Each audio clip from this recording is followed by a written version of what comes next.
এই শীতের সময় আজকে আমি মিক্স দেখো পাস্তা তৈরি করব সব রকম সবজি দিয়ে। ডিম টিম দিইনি, ডিম টিম ছাড়াই আজকে সব রকম সবজি দিয়ে আজকে পাস্তা তৈরি করব। এই পাস্তাটা আজকে আমি কিভাবে মিক্স পাস্তাটা তৈরি করব তোমরা প্রথম থেকে শেষ পর্যন্ত পুরো ভিডিওটাকে দেখতে থাকো। মিক্স পাস্তাটা আজকে আমি কিভাবে তৈরি করব। দেখো এখানে আমি কিছুটা সবজি কেটে নিয়েছি। এখানে গাজর, বাঁধাকপি আর বিনস। তোমরা চাইলে আরও সবজি নিতে পারো এর মধ্যে।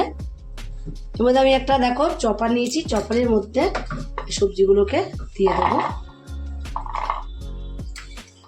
চপারের মধ্যে দিয়ে সবজিগুলোকে আমি মিক্স করে নেব। অল্প অল্প করেই দেবো, কিন্তু সব একসাথেই দেওয়া যাবে মিশিয়ে, আলাদা করে দেওয়ার কোনো দরকার নেই। আমি অল্প করে দেখবো, তারপর আবার বেশি করে নিয়ে নেবো। যেটা আছে আমার, যতটা আছে আমি দুবারেই করব, যেহেতু আমার চপাটা ছোট তার জন্য। সবজিগুলো কিন্তু আমি চপার দিয়ে মিক্স করে নিয়েছি, আর এই একসঙ্গে মিক্স করে নিয়েছি। কতটা ভালো লাগছে দেখতে। কুচানো, হাতে কুচানো আর চপা দিয়ে করা অনেকটাই তফাৎ। পুরো সবজিগুলোকে আমি এবার নিয়ে এক সাইডে রেখে দেবো। সবজিগুলোকে তো মিক্স করে এক সাইডে রেখে দিয়েছি। রেখে দেওয়ার গ্যাসে একটা কড়াই বসিয়ে দিয়েছি। কড়াইতে কিছুটা জল দিয়ে দিয়েছি।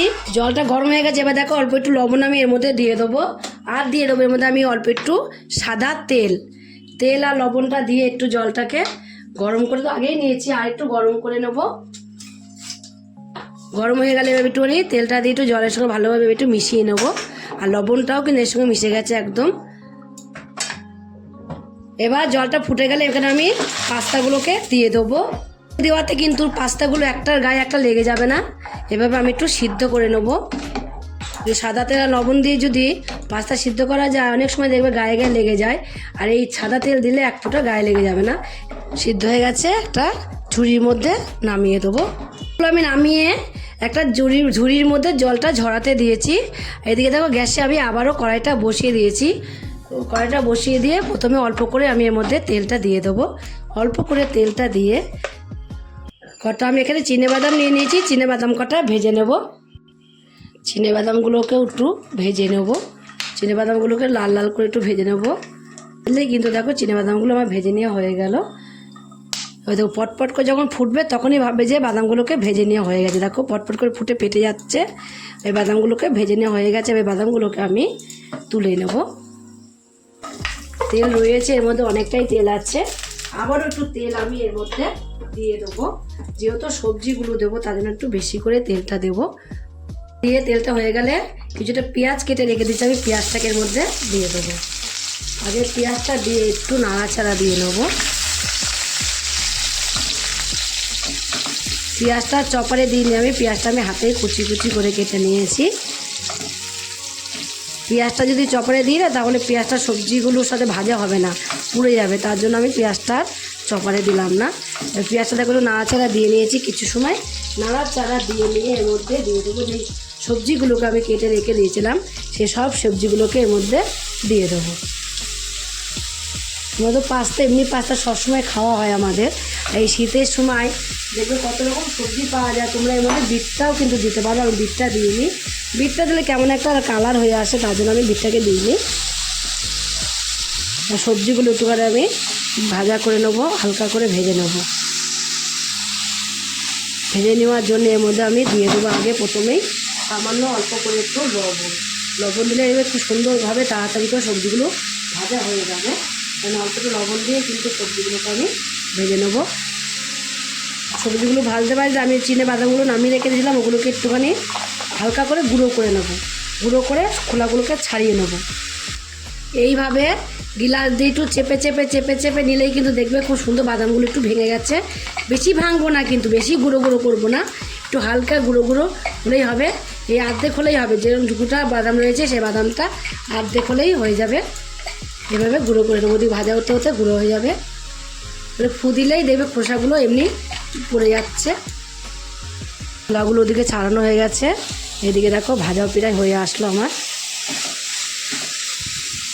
কটা আমি মটরশুঁটিও ছিটিয়ে দেবো। মটরশুঁটি অল্প কটাই দিয়েছি। তোমাদের কাছে যদি বেশি থাকে তোমরা বেশি করে মটরশুঁটিটা দিতে পারো।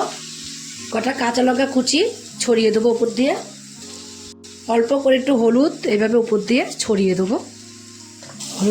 লবণ তো আগে দিয়েই দিয়েছি। আর হলুদটাকে এবার একটু দিয়ে হলুদটা দিয়েও একটু ভাজা ভাজা করে নেবো। এই ভাজার সাথে দেখবে খুব সুন্দরভাবে সবজিগুলো কিন্তু সিদ্ধ হয়ে যাবে। আর এই ভাজার সময় যদি একটু ঢাকা দিয়ে রাখা যায় তাহলে তো আরও তাড়াতাড়ি সিদ্ধ হয়ে যাবে। একটু ঢাকা দিয়ে দেবো। ঢাকনাটা নামিয়ে দিয়ে দেখো এখন সবজিগুলো একদমই ভেজে নেওয়া হয়ে গেছে। আর সবজিগুলো কিন্তু ভালোভাবে সিদ্ধ হয়ে গেছে, ভাজাতেই সবজিগুলোকে সিদ্ধ হয়ে গেছে। এবার এর মধ্যে দিয়ে দেবো অল্প একটুখানি, এখানে দেখো ম্যাগি মশলা দেবো ছড়িয়ে এভাবে। ম্যাগি মশলাটা দিলে কিন্তু হেভি স্বাদ হয়। আর দেবো একটুখানি আমি চাট মশলা।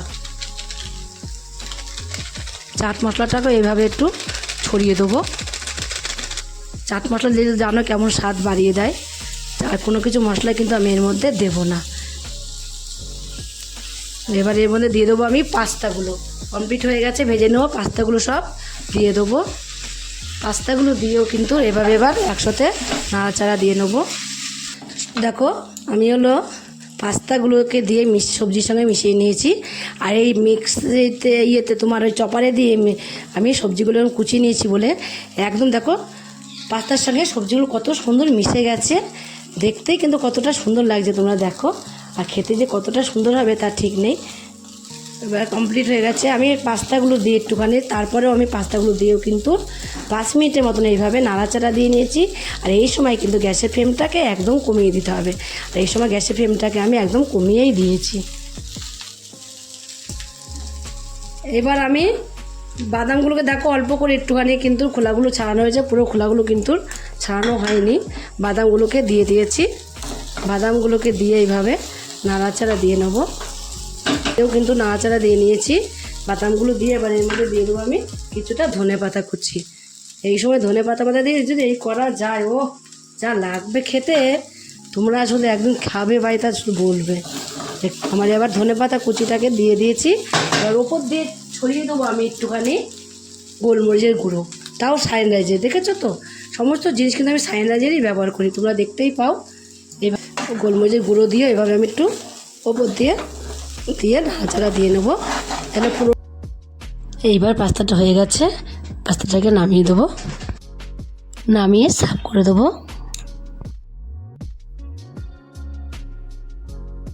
সমস্ত পাস্তাগুলো নামিয়ে দেখো আমি এইভাবে আমি ওপর দিয়ে একটু সস দিয়ে দিয়েছি। উপর দিয়ে সস দিয়ে দেখো কত ভালো লাগছে। আর খেতে যে কতটা ভালো লাগবে তোমরা না খেলে বুঝতে পারবে না যে কতটা ভালো লাগবে খেতে। এইভাবে একদিন পাস্তা তৈরি করে বাড়িতে খেয়ে দেখো কেমন লাগে। যদি খেয়ে রেসিপিটা তোমাদের কাছে ভালো লাগে, আর তোমরা যদি ফেসবুক থেকে দেখো ফেসবুকের পেজটি ফলো করে দেবে, ইউটিউব থেকে দেখো ইউটিউবের চ্যানেলটি সাবস্ক্রাইব করে দেবে, পাশে থাকা বেল আইকনটিটা প্রেস করতে ভুলবে না। তাহলে নতুন নতুন রেসিপি তোমাদের কাছে তাড়াতাড়ি পৌঁছে যাবে। আর আমার চ্যানেলে কিন্তু বন্ধু হয়ে থাকো, সাবস্ক্রাইব করেনি প্লিজ সাবস্ক্রাইবটা করে দেবে। সবার আগে তোমাদের কাছে নোটিফিকেশন ঢুকে যাবে। ছোট্ট করে লাইক করো, কমেন্ট করো, অনেক অনেক শেয়ার করো। নমস্কার বন্ধুরা, দেখা হবে আবার পরের রেসিপিতে।